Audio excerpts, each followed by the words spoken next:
ito naman guys, ang problema nito guys is lagi pong nababasag.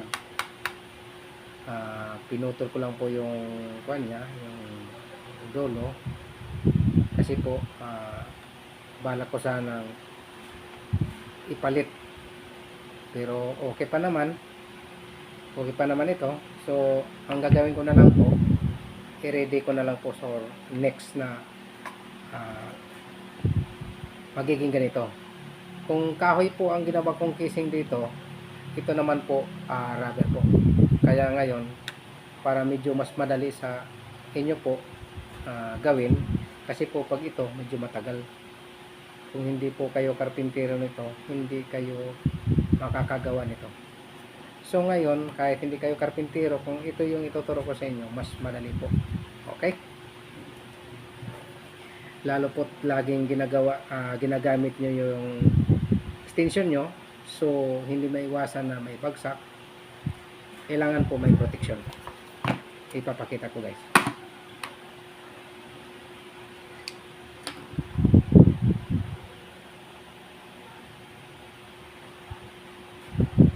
Okay.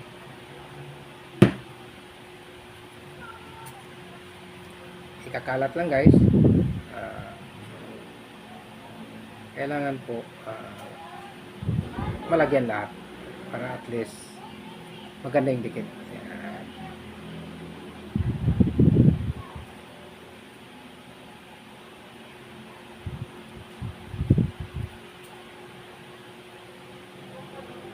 Yun. Okay. Tapos ito naman guys, yung kabila, lagyan rin natin.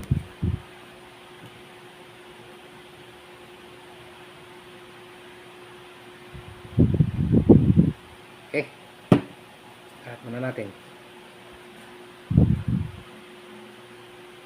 Siguraduhin lang guys na malagyan lahat para at least maganda po yung dikit niya.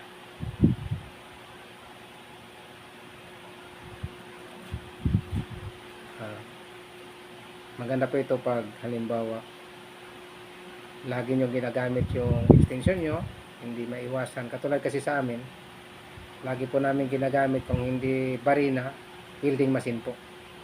Kaya medyo yung iba, ng mga labor, pag mamadali, di naiwasan po na naipabagsak.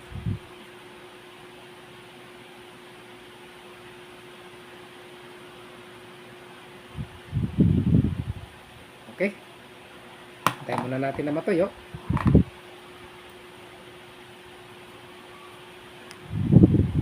Ito guys, ididikit na po natin.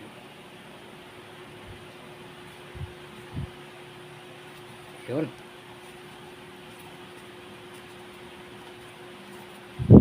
Okay guys, hindi na matanggal.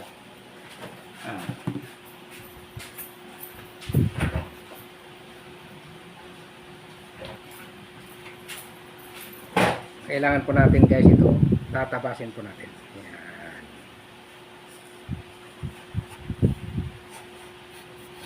Yun. Para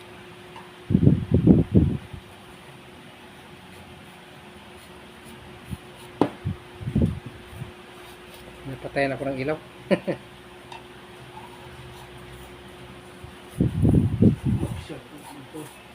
Ha?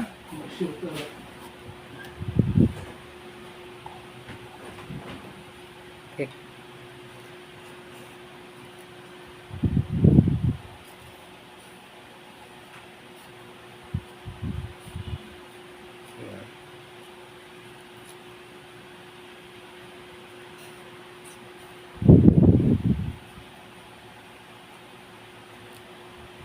Okay, yun na.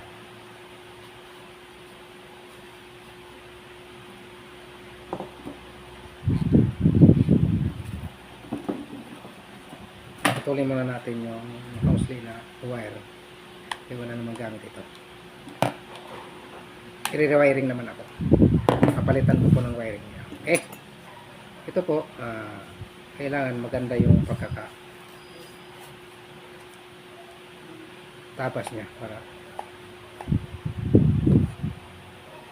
yun. Ngayon guys, Ang gagawin po natin, lalagyan po natin to ng rugby. Pero ito po, ingatan nyo po to na kuhan. O either tanggalin natin. Dali po guys. Ito guys, tanggalin muna natin para sigurado pong iwasan talaga yung kuhan. Okay. Yan guys.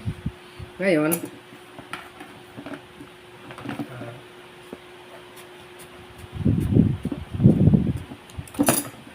lalagay po tayo dito ng rugby.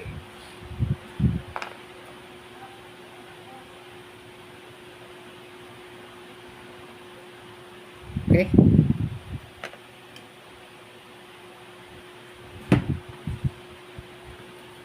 Ito pa guys, lagyan po natin ito ng rugby. Yan. Paikot po.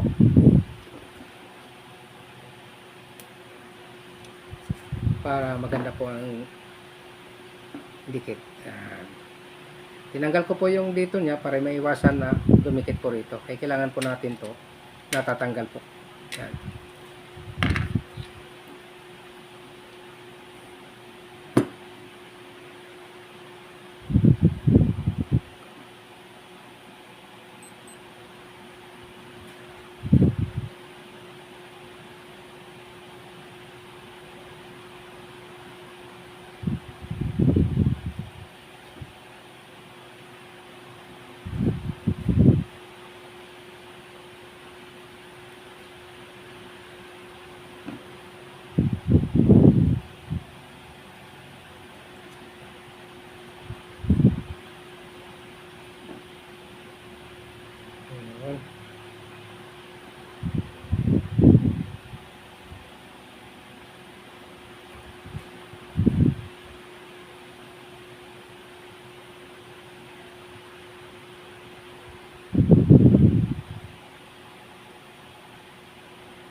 Okay. Lagyan na.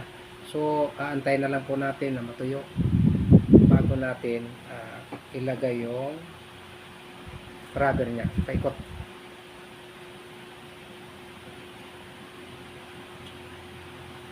Okay. Ayan guys. Tinaw natin na matuyo. Tapos yung isa,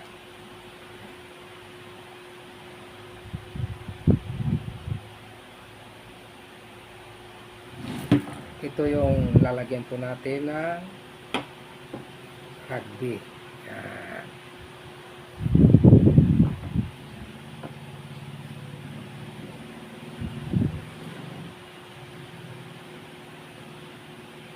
Para ito yung magiging protection niya sa side niya at saka yung top.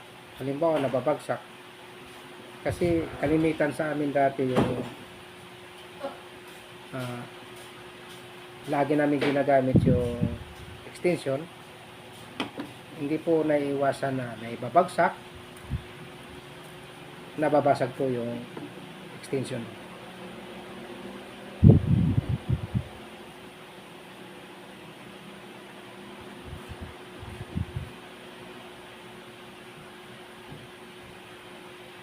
Yun.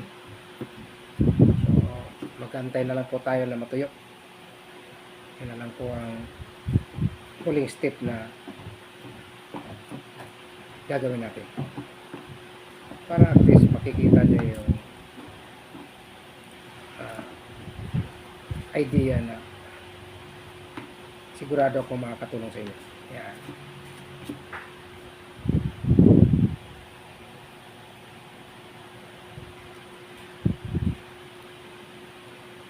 Para ito guys, pagtanggal na lang. Halimbawa, natatanggal naman po ito. Ayan. Walang problema. Lalagyan na naman ito na at least ang mahalaga, nakita nyo po kung paano ko ginawa. Para at least, pag gusto nyo gayahin sa bahay, yung extension nyo, siguro sureball na hindi mababasag. Mabagsak man siya, may protection. Minsan kasi po, nababagsakan niya ng kahoy, hindi maiwasan sa amin, or nabibitawan, nahuhulog. Kaya, lalo pa yung mga ganito. Basagin to guys. Pag nahulog po ito at nabagsakan, nababasag po ito. Di katulad nito na medyo may pagka-plastic, okay lang. Pero pag ganito guys, nako, basag agad ito.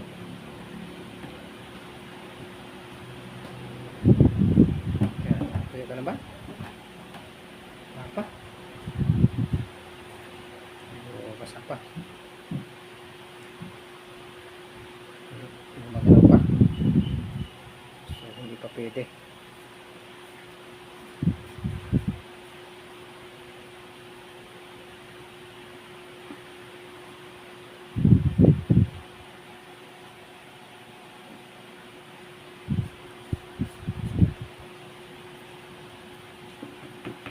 Sana ito guys, problema yung dito sa plastic, medyo basa pa.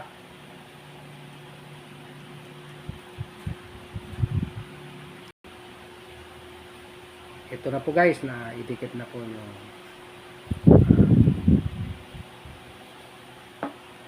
yun.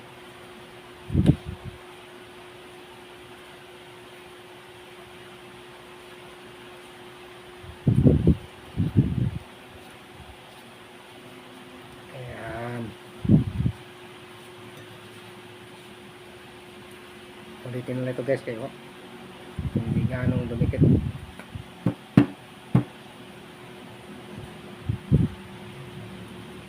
Ito na guys yung kanya. Once na ibalik nyo po ito, nakapasok naman po. Ayan.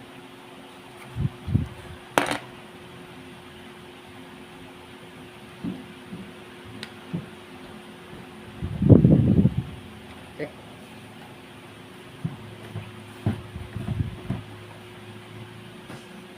Ito po, tatabas na po natin kasi dito po dadaan yung wire niya. Okay. Ito, ulitin na natin. Ito na guys yung didikitan ko po ng may protection sa ilalim, may protection din sa taas. Bawasan natin ng konti. Yun.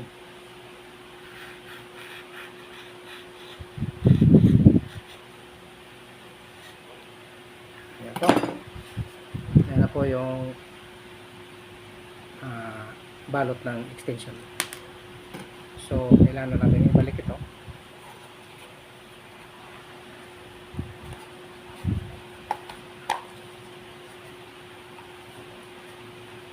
Ayan po.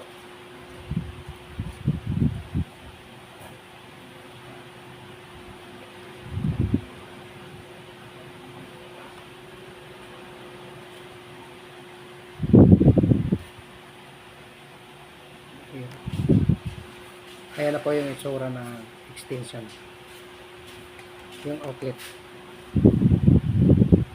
Pwede na po na linyahan, natatanggal po ito. Pakita ko guys sa inyo guys.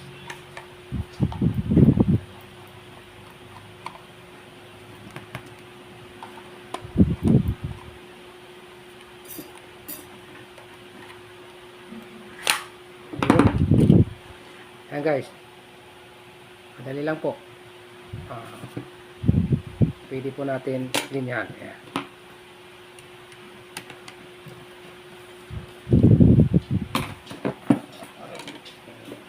Makalap.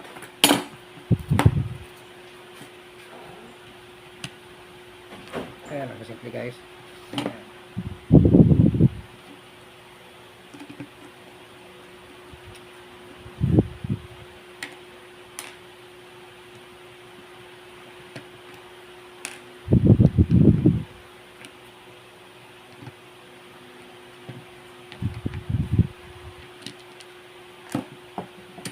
Ganun na guys.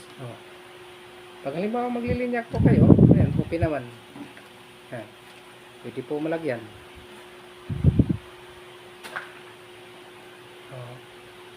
Hindi po muna natin linyahan po kay hindi pa naman gagamitin. Ibalik ko lang po yung mga ipit niya para at least alam nyo na po kung paano gagawin.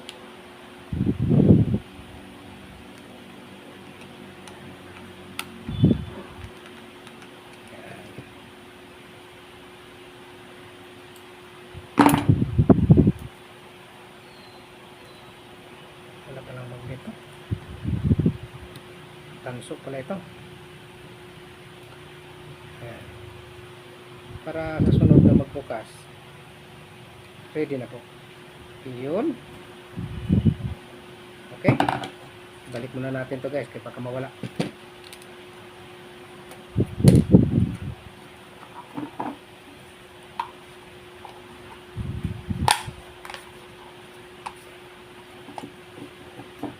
Guys, di ba? Ayan na. At least may protection na siya. Iwas kwan. Iwas basag sa bagsak. Oh. Diba guys? Oh. Diba guys? Oh. Oh. Kahit anong position guys. Oh. Safety po yan. Kahit anong position. Hindi po yan matatanggal kaya nakadikit po yan. Yan. Ganun po guys ang sikreto ng paano yung maproteksyonan natin yung extension po natin. Yan guys. Halot ginagamit natin sa commercial. Okay lang sana kung personal. Pero kung commercial po, ito maganda po ito. Salamat guys.